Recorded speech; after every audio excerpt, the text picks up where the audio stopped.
circle the solid, figure out what made it. That's your net ionic. So let's look in our workbook and do the first one together so I can show you what's going on.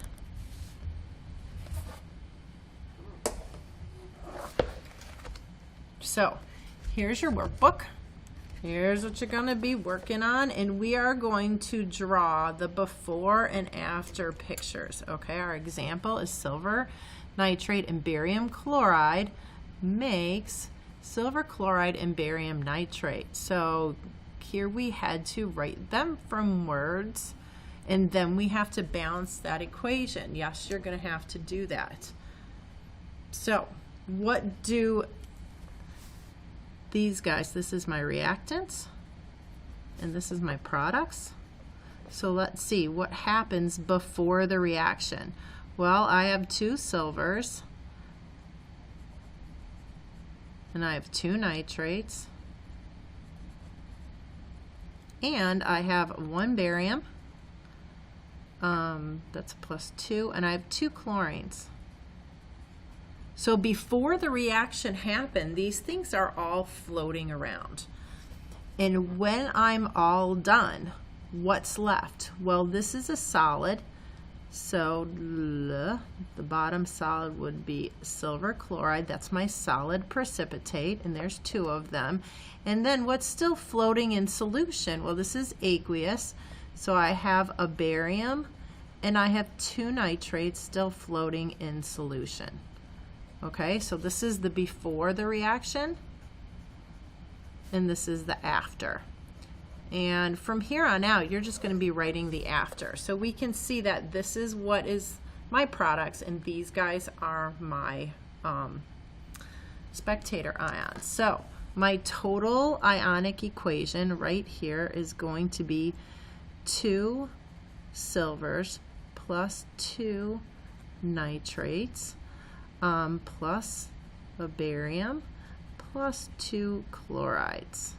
And that is going to then give me these spectator ions still floating around in solution, plus NO3, oh, there's 2 of them, minus, and plus my solid precipitate, AgCl, there's 2 of them, and that is solid, and all these guys are aqueous.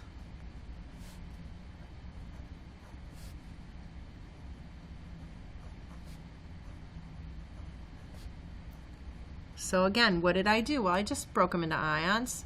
2 silver ions, 1 nitrate, 2 nitrate ions. Why? Because that gets distributed. 1 barium, 2 chlorines, and that's going to make 2 silver chlorides plus a barium plus 2 nitrates. Why? Because there's 2 here.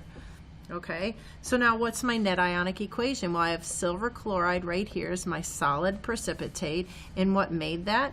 Silver made it, and my chlorine made it.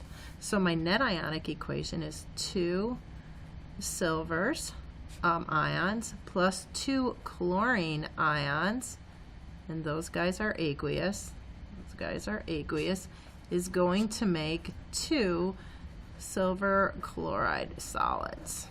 Okay, and if you write this all right, this is going to stay balanced. Okay, if you made a mistake writing your number of ions here from this, it was not going to balance. So what is my spectator ion? Well, these are the guys that are still floating in solution, and I have 2 nitrate ions plus a barium ion. Okay, why? Because they stayed exactly the same before and after the reaction. What is my precipitate? My solid precipitate is 2 silver chlorides. Okay, and that's solid. So, a lot of work there, tedious, I know, but not that difficult. We're just breaking things up into ions, figuring out what my precipitate is, and that is the only thing that reacted. So that's my net ionic equation. So the last thing I want to go over here is your homework is writing this from words and using the solubility rules to see what is your precipitate. So we have iron 3 chloride. So I have iron and I have chlorine. Iron is 3, that's a plus 3, that's a minus 1. So when I crisscross, I get FeCl3 plus sodium hydroxide plus 1 minus 1. So that's good. And these guys, you don't even have to look them up, because if I have this reaction in water, those guys will be aqueous. But now, this is a double replacement. So iron does not want to dance with chlorine, okay? Remember, iron's positive, chlorine's negative, sodium's positive, hydroxide's negative. So they need to switch partners. So iron positive, okay, which is a plus 3, is going to switch places with sodium, and it's going to dance with hydroxide, right? These two guys switch places. They don't like their dance partners. And you need to use your charges to write down what is correct there. So that makes FeOH3, because it said it was iron 3. And then sodium is going to dance with chlorine, and that's a plus 1 minus 1. Okay, remember these guys were just there. So now I have to decide which one is soluble and which one's not. So we are going back to our solubility rules. And when you're using the chart that I gave you, we're going to look at the anion. So the first thing I'm going to look up is iron hydroxide, okay? So I'm looking up hydroxides, nitrates, chlorides, blah, blah, blah, blah, blah. I get down here, hydroxides. Hydroxides are insoluble. They make a solid unless they're with one of these guys. Now, my hydroxide's with iron. That's not an exception, so this hydroxide is insoluble, which means it forms that solid compound. And sodium chloride is salt. You can look up chloride, but I know that that's aqueous because it's just table salt.